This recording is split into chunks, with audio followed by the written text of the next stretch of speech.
నీ ప్రకృతి వైఫల్యం కాదు, రేవంత్ రెడ్డి వైఫల్యం, ముమ్మాటికి నీ ప్రభుత్వ వైఫల్యం, నీ మంత్రివర్గ వైఫల్యం. It is your failure. ఇవాళ ఆ రైతుల్ని కాపాడాలి, ఆ రైతులకు ఎకరానికి 10,000 రూపాయల ఇన్పుట్ సబ్సిడీ ఇవ్వాలని చెప్పి బీఆర్ఎస్ పార్టీ డిమాండ్ చేస్తూ ఉంది. ఈరోజు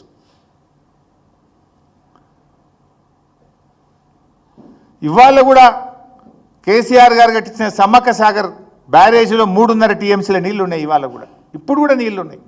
నీళ్లు లేక కాదు, నీ ప్రభుత్వ వైఫల్యం.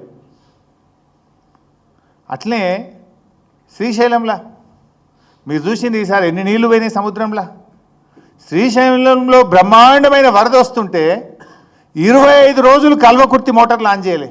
మా నిరంజన్ అన్నాడు ప్రెస్ మీట్ పెట్టిండు, మహబూబ్ నగర్ జిల్లాలో మోటార్లు ఆన్ చేయండి, వరద వస్తుంది, సముద్రంలోకి పోతున్నాయి నీళ్ళని మొత్తుకుంటే కూడా కల్వకుర్తి ఎత్తిపోతల పథకం లిఫ్ట్లు 25 రోజులు ప్రారంభించలే. 25 రోజులు ముందు ప్రారంభించి చెరువులన్నీ నింపి పెట్టుకుంటే, వాగులలో నీళ్ళు వదిలి చెక్ డ్యాములు నింపి పెట్టుంటే భూగర్భ జలాలు పెరగకపోవునా, రైతులకు మేలు జరగకపోవునా? ఇప్పుడు నువ్వు ఇంత బేలగా ఎండ కొట్టింది కనుక ఎండిపోతుందని నువ్వు ఇంత బేలగా మాట్లాడాల్సిన పరిస్థితి నీకు వచ్చినా? ఇంకెంతకాలం ఇట్లా నువ్వు దాచుకుంటావు, ఎంతకాలం తప్పించుకుంటావు? ఇవాళ ఇంకా ఆయన మాట్లాడతాడు పైశాచిక ఆనందం అట. ఎవరిది పైశాచిక ఆనందం? రేవంత్ రెడ్డి గారు హైడ్రా పెట్టి పేదోళ్ళ ఇండ్లు కూలగొట్టి నువ్వు పైశాచిక ఆనందం పొందినవు. చిన్నపిల్లలు నా స్కూలు బ్యాగులు తెచ్చుకుంటా, నా వాటర్ క్యాన్ తెచ్చుకుంటా అంటే కూడా టైం ఇవ్వకుండా ఆ పసిపిల్లలను కూడా ఏడిపించి పైశాచిక ఆనందం పొందినవు కదా రేవంత్ రెడ్డి నువ్వు. లగచర్ల గిరిజన రైతులకు బేడీలు వేసి జైల్లో పెట్టి నువ్వు పైశాచిక ఆనందం పొందినవు.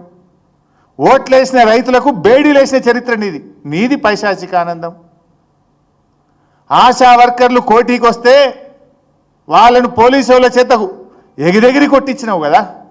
మగ పోలీసులతో కొట్టించి ఆశా వర్కర్లను అరెస్టు చేసి నువ్వు పైశాచిక ఆనందం పొందినవు. అల్లు అర్జున్ను అరెస్ట్ చేసి నీ పేరు మర్చిపోయిందని చెప్పి అరెస్ట్ చేసి నువ్వు పైశాచిక ఆనందం పొందినవు. నిరుద్యోగ యువకులు అశోక్ నగర్లో ధర్నా చేస్తే సెంట్రల్ లైబ్రరీలో లాఠీలను జులిపించి వాళ్ళ వీపులు పగలగొట్టి పైశాచిక ఆనందం పొందినవు కదా రేవంత్ రెడ్డి. చివరికి గుమ్మడి నరసయ్య గారు 4 సార్లు వస్తే అపాయింట్మెంట్ ఇవ్వకుండా కూడా పైశాచిక ఆనందం పొందిన చరిత్ర నీది. మేమేమో పంటలు కాపాడాలి, రైతులు బాగుండాలని మేము దల్లాడుతున్నాం. కానీ నువ్వు అధికారంతో కళ్ళు నెత్తికెక్కి అహంకారంతో గుమ్మడి నరసయ్య లాంటి వాళ్లకు 4 సార్లు వస్తే అపాయింట్మెంట్ ఇవ్వకుండా పైశాచిక ఆనందం పొందిన చరిత్ర నీది.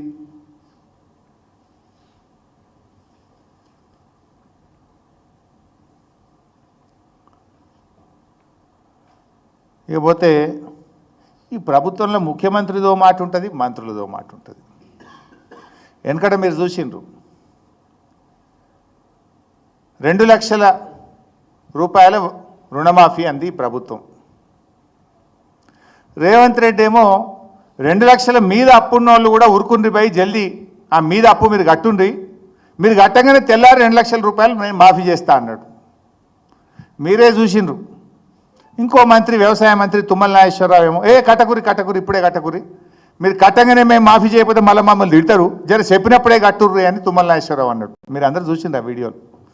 కట్టురి పోయి కట్టంగానే మాఫీ చేస్తా అని రేవంత్ రెడ్డి, కటకురి మేము చెప్పినాకనే కట్టుండ్రు అని తుమ్మల నాగేశ్వరరావు. ఇది గతంలో జరిగింది. ఇక నిన్నటి సంగతి చెప్తా. నేను ఏమంటాడు రేవంత్ రెడ్డి, అరే మీరు 10 ఏళ్ళు ఉన్నారు కదా భయ్, మీకు అనుభవం ఉన్నది కదా భయ్, గా టనల్ కూలిపోతానో ఇంకేదైనా పంటలు ఎండిపోతానో మాకు సలహాలు ఇవ్వాలి కదా, సూచనలు ఇవ్వాలి కదా అంటుండు. జరగదు చూసినాక మళ్ళీ మాట్లాడదాం. ముఖ్యమంత్రి ఏమన్నాడు, ఉత్తమ్ కుమార్ రెడ్డి ఏమన్నాడో ఒక్కసారి చూడండి. బాధతో ప్రభుత్వానికి అండగా నిలబడాలి. ప్రజలకు ఏదైనా కష్టం వచ్చినప్పుడు మన అందరం కలిసి కట్టుగా ఆదుకోవడానికి ఆలోచన చేయాలి. ప్రజా సమస్యల్ని 10 ఏళ్ల పరిపాలన అనుభవం ఉన్న మీరు మాకు సూచన చేయాలి.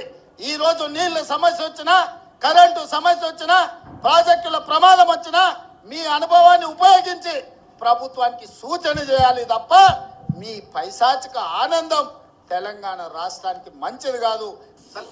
సమీపంలో చేస్తేనే అంత డెబ్రిస్ బయటకు వచ్చావు. హరీష్ రావు సలహా అవసరం లేదండి. హరీష్ రావు కంటే 100 రెట్లు అనుభవం ఉన్న వాళ్ళు ఈ